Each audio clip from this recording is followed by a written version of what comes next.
사장님 안녕하세요. 안녕하십니까. 예. 아니 사무실 엄청 넓은데 왜 직원들은 한 명도 없어요? 직원들과 이렇게 부득이한 사정으로 다 이별을 하고 다시 한번 시작해보고자 좋은 곳으로 이사를 왔습니다. 한번 보시죠. 예, 와. 돈을 많이 벌어서 광림항역 뷰가 보이는 좋다. 테라스까지 딱 있고. 좋습니다. 담배 안 끊었으면 이제 이런 데서 담배 한 대 딱 피면은 엄청 멋있네요.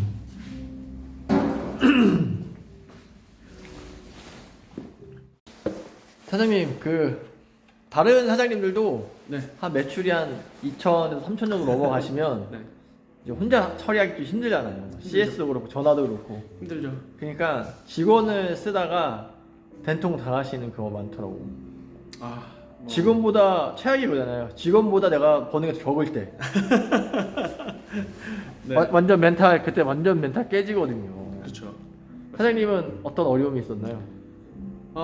일단 직원한테 일을 분배하는 게 사실 가장 힘든 것 같았습니다. 1년 동안 여러 명을 써보면서 저랑 이제 잘 맞는 사람을 찾으려고 해서 노력을 하는데 우선 첫 번째가 이제 일을 잘 분배하는 거를 내가 좀 어색하다 보니까 어디서 어떻게까지 시켜야 되는지, 얼마까지 시켜야 되는지, 그리고 뭐 그 기간을 어떻게 하는지, 이 사람의 역량을 어떻게 해서 이런 부분에 대한 파악을 하고 일을 잘 나눠주는 게, 그러니까 한마디로 일을 잘 나눠주는 거를 잘 못하면 직원을 뽑아도 더 힘들어지는 것 같습니다. 보면은 이제 초반에 사람 뽑을 때 뭔가 손이 모자르니까 사람을 막 찾아서 뽑는데 그게 문제예요. 뭐냐면 뽑을 때 딱 어떤 역할을 시킬지를 정하고 뽑아야 돼. 맞습니다. 그냥 사람이 좀 모자르니까 일단 뽑아서 뭐 트레이닝 시켜서 키워서 나랑 똑같이 만들겠다. 근데 되게 그게 어려운 게 우리 같은 소규모 셀러들을 만나러 오는 구직자들은 되게 슬픈 얘기지만 그만큼 능력이 안 좋아. 맞습니다. 우리들이 회사를 다니면서 만났던 사람들에 비해서는 네. 기본적인 맨파워가 약하기 때문에 이 사람들을 끌어올리는 거가 상당히 힘들어요. 맞습니다. 사장이 영업해야지, 뭐 물건 등록해야지, 잘 팔리게 마케팅해야지. 네. 그런 와중에 이런 사람들을 교육까지 시킨다. 그건 진짜 힘든 거죠. 쉽지 않습니다. 거기서 많이들 깨져요. 왜냐면은 네. 대부분 이제 약간 사장님들이 직원 교육에 대한 로망이 있으시더라고. 그거 맞는 것 같아요. 저도 저희가 이제 한번 새롭게 다시 인스타로 하는 걸로 시작을 하면서 엄마의 감성필을 사실은 이제 그렇게 육아 맘들로 많이 뽑아보고 하려고 하다 보니까 이제 시간적인 제약과 공간적인 제약 때문에 저희는 처음에 단글에서 사람들 많이 뽑았습니다.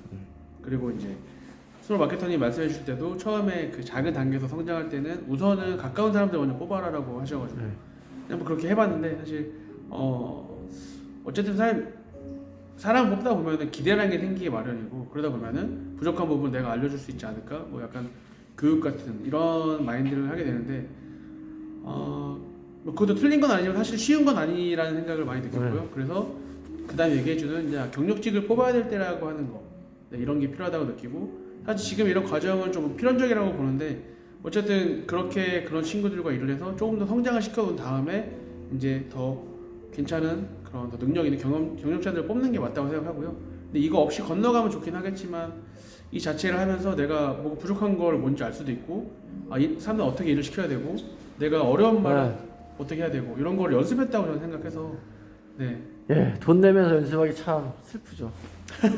돈 내면서 그게 정말 슬픈 건 돈을 내고서 연습을 한다는 느낌이 정말 힘들고 그렇다고 제 일이 줄어든다기보다는 혼자 했었던 일에서 이제 하나 추가되는 건 저 사람의 일을 또 지시라는 업무와 그걸 또 확인하는 업무가 생기고 업무가 느는 것 같아요. 맞아요, 들어요. 업무가 늘어. 관리가 그냥 들어오면은 로봇처럼 알아서 하면 너무 좋은데 가르쳐주고 잘하는지 확인을 하고 해야 되는데 기본적으로 그거를 내가 여기서 뭔가 배워가겠다라고 오는 사람들이 아니라 나 그냥 5시간 일하고 5만 원 벌어가겠다, 뭐 6만 원 벌어가겠다 이런 사람들하고는 일 자체가 안 되기 때문에 그런 사람들한테는 저는 그냥 엑셀이나 노션으로 그냥 그날에 해야 되는 업무를 체크리스트를 만든 다음에 이거 다 체크하고 다 그러고 그냥 가라 라고 해서 6시간 일을 시키면 한 7시간 정도 양을 넣어 놓는 거지. 자기가 미친 듯이 하고 가게. 근데 그 사람은 그냥 로봇인 거예요, 내 입장에서는. 그러니까 이게 사장이 약간 사이코패스가 안 되면 직원한테 어떤 애정이나 이런 게 담기기 시작하면 네. 냉정한 판단을 못 한다니까. 아, 그런 것 같아요. 예. 그러니까 뭔가 잘해주고 싶고 사실 하다 보면 가르쳐주고 싶고 뭔가 잘해주고 싶고 사정을 좀 이렇게 배려해주고 싶고 사실 이런 게 누가 다 가지고 있는 마음인데 근데 꼭 내 마음 같지는 않거든요. 그래서 이제 그러다 보니까 점점 더 이렇게 뭔가 회사보다는 동아리 같은 분위기로 가게 되고. 그래서 제가 한 명 직원 한 명 쓸 때랑 복수의 직원을 쓸 때가 차이점이랑 활용법을 좀 알려드리면 한 명을 쓸 때는 이 대표의 업무 능력으로 압도를 해버려야 돼. 네. 나는 이런 거 못하는데 저 사람 이걸 다 할 줄 아네?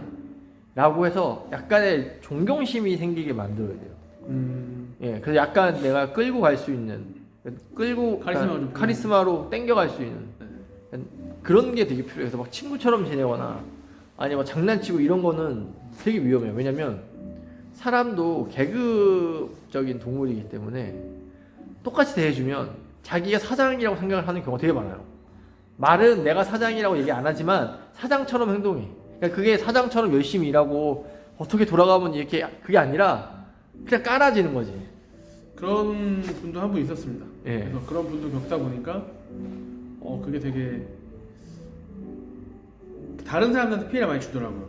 그렇죠. 물을 흐리잖아요. 네, 물도 흐리고 저한테는 사실 그런 사람들은 저한테는 그렇게 하진 않는데 제가 없을 때 다른 사람들한테 그런 행동을 많이 하더라고요. 근데 그러면 그게 나중에 알게 됐을 때는 사실 굉장히 힘든 상황이 되더라고요. 그리고 이제 사람이 직원을 복수를 쓸 때는 서로 간의 경쟁을 시키면 돼요. 왜냐면 이 사람들이 불만을 갖는 거가 뭐냐면 내가 하는 일, 제가 하는 일을 얼만큼 누가 뭘 하는지 모르기 때문에 나만 일을 많이 한다고 생각해. 다 그런 것 같아요. 네. 그래서 누구나 볼 수 있는 곳에다가 무슨 일 하는지를 딱딱 꼽아놔. 그래가지고 이제 트렐로나 이런 거 갖다가 레디, doing, closing 이렇게 해서 일을 한 거를 다 체크해라 해요. 그래서 누가 이번 주 5개 업무 정리했다. 누구는 2개 정리했다. 이러잖아요. 그러면은 내가 누군가의 핑계를 댈 수가 없는 거야. 그렇죠. 근데 이제 거기서 이제 뭐 이런 문제가 생깁니다. 원래 이거를 좀 고도화해서 하다 보면은 디자이너의 업무 하나랑 MD의 업무 하나 어떻게 같냐, 동급이냐라는 불만이 나와요. 근데 그 이야기가 나온다는 것 자체가 좋은 거야. 직원들이 자기네들의 성과랑 평가에 대해서 관심을 갖는다는 거지. 경쟁 의식도 좀 있는 거네요. 네, 그렇죠. 경쟁 의식이 벌써 생겼다는 거야. 그래서 지금 여기 사장님 옆에 이미지로 나가는 이렇게 표를 만들어서 직원들이 무슨 일을 하고 있고 이 사람이 몇 개를 달성을 했는지를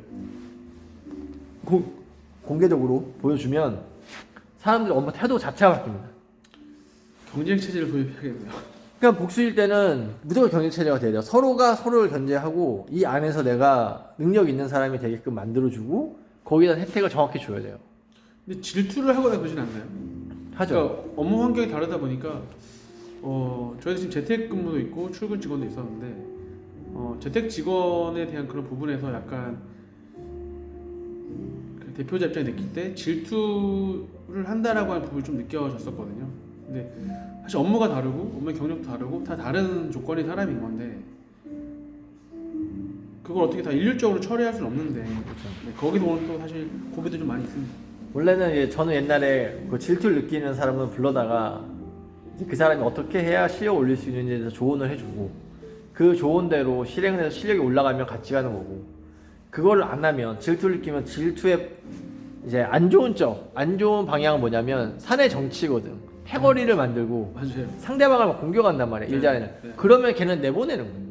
그건 내보내는 삶이 되는 거야. 맞아요. 그러니까 대표는 약간 사이코패스가 돼야 돼요. 사람들을 약간 3인칭으로 살펴보면서 누구는 같이 갈 사람, 누구는 같이 안 갈 사람 이것 좀 명확히 해야 되고 그다음에 아까 이제 일을 많이 하면 공개된 곳에 누가 몇 건 이렇게 하라고 했잖아요. 네.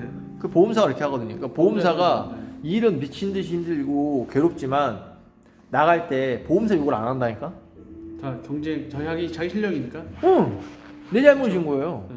근데 그걸 공개적으로 잔인하게 한다고 하지만 잔인하게 하되 보상해주고 못 따라오는 사람은 성장할 수 있는 게 그때 가서 너 이거 좀 힘들지 너 이거 못하겠지 그거 내가 도와줄게 이래야 따라온다고. 그냥 들어오자마자 기획안 가리키고 뭐 시간을 가리키면 씨발 나는 그냥 시간당 10,000원 벌러 왔는데 왜 이런 걸 시키지? 맞는 것 같아요. 저도 사실 좀 저는 이력서를 받을 때 가장 중요하게 보는 게 이 사람이 기본적으로 우리 회사를 알고 썼는지 안 썼는지를 봐. 그냥 컨트롤 C 컨트롤 V 하면 안 뽑는 편이에요. 왜냐면 시급해서 당장 급여서 뽑잖아? 네. 얘 나간다니까? 나가죠. 100% 나간다. 그러면 내가 제대로 된 조금 늦더라도 조금 페이를 올리더라도 기다렸다가 나를 알고 우리 회사에 대해서 홈페이지를 찾아보고 온 사람이 들어오면 얘는 어떻게든지 해보려고 하는 그런 성향을 좀 가진 사람이에요. 근데 그럼 인사 관리는 혹시 어떻게 하세요? 주로 이제 업무를 나눠주는 거나 혹은 뭐 사람과의 관계라든지 인사 전체적인 관리 요령이 좀 있으신지. 나는 약간 말은 이렇게 하지만 약간 그거 뭐라고 하더라? 서번트 리더십. 그게 뭐예요? 하인 같이 내가 일을 더 많이 하는 스타일이야. 서번트 리더십이라고. 모든 대표가 그런 거 아닙니까? 그러니까 그게 문제예요. 뭐냐면 그게 개인 능력이 탁월한 대표들의 결정적인 문제야. 얘가 하는 걸 못 지켜봐. 왜냐? 나는 시간이 없거든. 빨리 해야 되거든. 그러니까 얘한테 시켜놓고 하루 정도 지났어. 근데 진척이 안 되지 당연히. 처음 하니까. 그럼 나와봐. 이거 이렇게 하는 거야. 그럼 내가 해버려. 그거 되게 안 좋은 것 같아요. 그럼 쟤는 기다릴 수 없으면 직원을 뽑으면 안 돼. 우리가 직원이랑 알바를 명확히 나눠야 돼. 아까 식사 시간에도 얘기했지만 알바는 그냥 기계적인 업무를 서로 감정의 교류 없이 쳐줄 사람인 거야. 그러니까 체크리스트 딱딱 만들어서 이거 하고 퇴근하세요. 할 수 있는 게 알바고 직원은 같이 얘기하고 끌어주고 밀어줄 사람이어야 돼. 근데 직원이 되게 위험한 게 뭐냐면 요즘에 최저 연봉 한다 하다가 2,800 정도 된단 말이에요. 그러면 실수령액이 한 200 정도 200 정도 되고 그러면은 이 사람이 한 매출을 한 4억 한 600 정도 해야 돼. 6, 700 해야지 지 월급벌이를 할 수 있는 거야. 네. 근데 이거 어떻게 하냐고. 못 한다고. 그러면은 그 월급을 누가 챙겨주는 거예요? 대표가 대표가 이래서 돈을 주는 거야. 네. 위아래가 바뀌어 있는 거야. 엄밀하게 얘기를 하면은. 근데 이 사람들은 모르지. 나는 와서 일했는데 200만 원어치 받으면 200만 원어치만 일하면 된다. 이 생각을 하니까 직원은 서로 간의 교감이 충분히 되는 사람이 아니면 끌고 가면 안 돼. 근데 그러면 직원을 뽑는 타이밍이 사실 좀 궁금해지는데, 그러니까 단순히 매출적으로 보기도 좀 그렇고 업무적으로 봤을 때, 그러니까 이제 사실 이런 거 한번 경험하고 나니까 저도 어떻게 하면 더 효율적으로 할 수 있을까 생각해서 외주 업체를 많이 찾게 되더라고요. 그래서 뺄 수 있는 것들은 다 빼버리게 되고 내가 꼭 해야 되는 그런 것들에 대한 걸 고민하면서 하게 되면 사실 매출은 늘게 되는데 효율적으로 다시 가다 보면은 이게 내가 일하는 시간은 점점 줄어들게 되고 하는데 그거를 대체할 만한 인력을 뽑을 이유가 점점 사라지게 되거든요. 그렇죠. 네. 그러니까 요즘에 사람들이 직원을 안 뽑으려고 그래. 왜냐면은 뭐 실업급여다, 뭐다, 퇴직금이다, 뭐 주휴수당이다, 짜증나게 하지, 일 더럽게 안 하지, 시간 내면 칼같이 가지, 힘든 일 있으면 나몰라라 해버리니까 정을 안 준단 말이야. 네. 그러니까 나는 굳이 직원을 뽑아야 되나? 근데 직원을 뽑으려면 내 생각에는 적어도 월 매출이 5천 이상은 돼야 돼. 그래서 내가 충분히 돈을 한 5, 600 이상 가져가는 상황에서 기다려줄 수 있는 거야. 내가 지금 한 달에 3, 400 겨우 챙기는데 얘가 성장할 때까지 기다려준다? 어려워. 그러니까 두 가지 중에 하나야. 야, 너 나와봐. 이게 되거나 네. 일 되게 못하네. 쟤 잘라야 되겠다. 진짜 월급 루파이네. 속으로 이런 생각을 하는 거야. 사람이 속으로 이런 생각하면 이 사람도 어딘가 모르게 느끼겠죠. 네. 그러면 그때부터 이제 서로 이제 이 아구가 안 맞는 거지. 톱니바퀴가. 그러다가 이탈되면은 나가고. 그럼 또 들어와. 또 처음부터 시작이야. 그러니까 적어도 직원이라는 존재를 뽑을 거면 내가 한 달에 한 5, 600 이상 가져가는 상황에서 내가 한 서너 달 이상은 좀 기다려줄 수 있다라는 거가 있어야 되고, 또 뽑을 때 직원을 뽑을 때는 명확히 플랜이 있어야 되는 것 같아요. 한 달 동안 뭐 가르치고 또 한 달 동안 뭐 가르치고 한 달 동안 뭐가 가르친다. 석 달로 해서 딱 하고 석 달 동안은 그걸 뭐라고 그러죠? 인턴 말고 수습기간. 그 석 달 동안에 그 수습을 해결을 못하면 그 사람하고 빠이빠이 해야 돼. 그게 처음에 들어올 때부터 얘기를 하고 가는 게 좋아요. 사장이 돈을 벌어서 월급을 주는 그런 거는 석 달까지만인 것 같아요. 적어도 내가 하루 이틀을 비워도 회사가 운영이라는 면에서 문제 없이 돌아가게.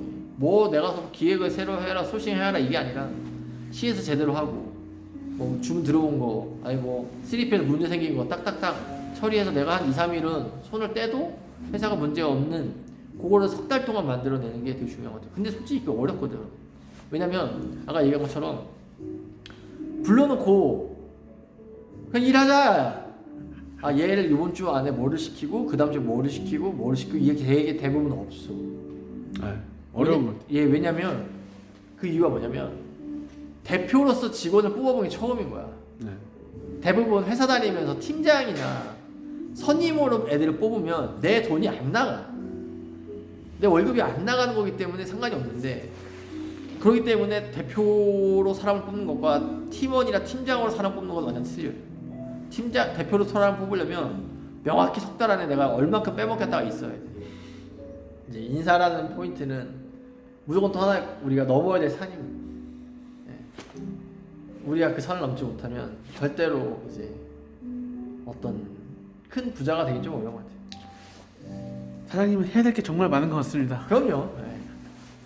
네, 오늘 스몰마케터가 김치민 대표님 찾아와서 인사, 사람 쓰는 거에 대해서 좀 얘기를 했는데 아마 이 이야기가 많은 분들한테 좀 공감이 될 것 같아요. 저한테도 이게 따로 물어보시는 분들도 많았기 때문에 여러분들한테 좀 도움이 됐으면 좋겠고 이런 사람을 어떻게 써야 되는지 책이 어떻게 되는지는 뭐 저한테 물어보는 것도 중요하지만 잘 살펴보십시오 사람을. 그리고 감정을 배제하고 그러시면 어느 방법이 나올 겁니다. 감사합니다.